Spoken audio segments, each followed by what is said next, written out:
girl's name. And he said, get in a band and practice. And we got in a room and we practiced until we got it so right before we even hit the stage. It was so right that we recorded it, and you can hear every breath. It's not perfect, it's perfectly imperfect.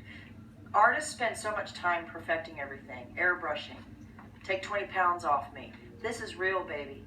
And we actually recorded part of it in a barn. Yes. Part of it in the studio, part of it in different cities, Chicago, LA. I loved your term. Tell them what the term is for the record. Modern vintage. I said, let's make music that sounds, that's current. It's an old car with a new engine, baby. A new audience. Classic. We have a younger demographic that are starting to come in and say, man, I love this music. Guys we worked around in the studio and different places were all young guys and going, man, I had no idea. I just thought this was going to be business as usual country music. And I'm associated with the past, and I understand that I'm reverent about where I come from in country music. Here's what's cool. A 20-something comes up to me in the airport and says, I want a selfie with you. I love the new music. To me, we're into our third generation of Jugheads.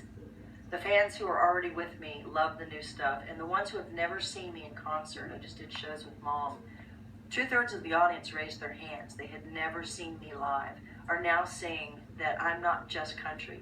You're going to get Raphael Sadiq, you're going to get some of the greatest songwriters in Nashville, but you're also going to hear like stone country, but you're going to hear R&B. It's the record you want to make when you don't want to work out this whole thing about fitting into every format and pleasing everybody. It's the blessing. It's like if you guys were to make a meal, the greatest meal you know you're good at, and you don't worry about if somebody's going to like it because you know it's your best. This is one of my best records from a standpoint of an artist. And there's more music that we created ourselves in this, I'm sure, than probably in a lot and of that we things. wrote. Yeah, it's just really, when I say modern vintage, it was very much sounds that probably are from the past. 1930s drums which sound unlike new drums. Instruments that are very old and not trying to have it sound like, oh, that sounds like this record or this record. It's a Tony Bennett microphone, which anybody who's technical will say, your voice sounds different. AEA mics that are very vintage, and he was an engineer. There was one vintage. Ryan Freeland engineered a lot of this. And it kicked my butt because it made me really, really let go of control. And he's a guy that engineered namely a lot of the Americana sort of glory stuff, but when you have it sounds muddy and raw and slinky and just so real. You feel like you're sitting right there with me. I don't know how to explain that, but when you hear so much compression on records today and you hear so much production, it's so slick. And so, what is the deal? I don't even understand what she's saying. And for me, you literally hear me go, you can hear it, and it's like, oh my gosh, she's right in my face. And that was just the first question. Ryan, the guy I was talking about, Ryan, he made like Ray LaMontagne's Good Lord Will and the Creek Don't Rise, which is to me one of the most artistically perfect records of the last 20 years. It's nasty. Yeah, and so that's what we did, plus just had a band, just our, us and these guys that are we are this band. And you can hear every pick, every string. Nobody else involved, or just, except for some guest stars, which are amazing, Jason Isbell, Susan Tedeschi, Derek Trucks, and even Timothy B. Sounds just like Poco. Timothy B. Schmidt. Just like Poco backing me up. Are you kidding me? Yeah. That's like where I come from out here. We lived in Marin for years. This is where I discovered Little Feat and all these, people who've been. And Susan Tedeschi is singing with me. Are you serious? And she's so joyful. I think this record, to sum it up, is so joyful that we can't help but love it so much. I actually listened to it on the plane coming out here, and I was just dancing. She was dancing in her seat, and I was like, wow, this is a good sign. She's actually, to be able to go forward, often you make stuff and you don't want to go back. And it was so bigger than me. It wasn't about my vocal. It was just the music, guys. There was a girl in the front row today. We sang like at noon, which is not a normal time for music. And she was just boogieing. And I thought, you know what? It just lights a fire in people.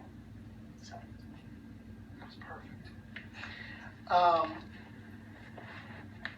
That was just one question so far. You can tell we haven't done interviews together. I've answered 30 questions in one. That was so good, though. So, after being in the business for so long, after achieving so much, what wakes you up in the morning? What keeps you going? I have to be. Actually, if you don't mind, if you start with Okay. the question and actually repeat it. I knew that. I got a little bit emotional there for a moment. What drives me in the morning is this character sitting to my right. 3 years ago, he lost his leg in a motorcycle wreck. For those who haven't seen the documentary on YouTube, he was told that he would never play again. The doctors were very strict about his hand. He had 8 pins. He couldn't even hold a fork. Next thing I know, he's in the closet practicing. Being able to hold the stick and just bang because he couldn't move. It took him months.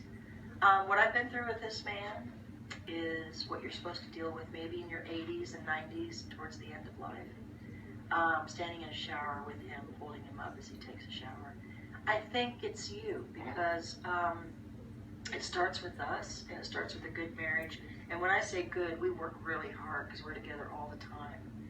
We go to a man named Ted Klons who interprets because men and women have a little bit of a barrier sometimes between understanding. And what gets me out of bed is his joy for living. And it's very true. We were at a Quality Inn near the airport, and the room was really dark and drab, and I was really kind of depressed a little bit because I'm very sensitive to my surroundings.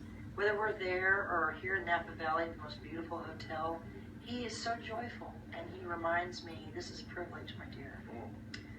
We get paid to travel, and we play for free. And I'm like, because he's so joyful, it sometimes makes me go, seriously, dude? And then I go into the bathroom, and I'm very serious. I'm thinking a million things. I'm writing my next novel, whatever. And he's pressing up against the shower, butt naked, going, you're welcome. He's just funny. He makes me laugh. He makes me go, you know what? It's not that bad. They're wheeling him through the airport. He's 6'2", people. And he's waving to everybody like he's, Mr. America. Not a bride. I think that part So of this it's him. is music too, because what I tried to realign her with